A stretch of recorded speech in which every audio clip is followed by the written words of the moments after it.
नमस्कार. श्रावण महिन्यात अनेक लोक उपवास करतात आणि भगवान शंकरांची पूजा करतात.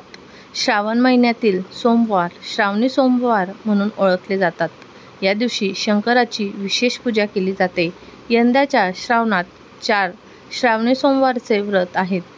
या श्रावणातील दर सोमवारी महादेव म्हणजे शंकरांच्या पिंडीवर शिवामूठ म्हणून वेगवेगळे धान्य अर्पण करण्याची परंपरा आहे. यावर्षी पहिला श्रावणी सोमवार 28 जुलैला असून चौथा सोमवार हा 18 ऑगस्टला आहे. श्रावणी सोमवारी महादेवाला त्या दिवशी ते धान्य अर्पण केले जाते. तर पहिल्या सोमवारी 28 जुलैला शिवामूठ आहे तांदूळ, दुसरा सोमवार 4 ऑगस्टला शिवामूठ आहे तीळ, तिसरा सोमवार 18 ऑगस्ट शिवामूठ आहे मूग आणि चौथा सोमवार 18 ऑगस्टची शिवामूठ आहे जव. अशा प्रकारे 4 शिवामूठ आपल्याला अर्पण करायचे असतात.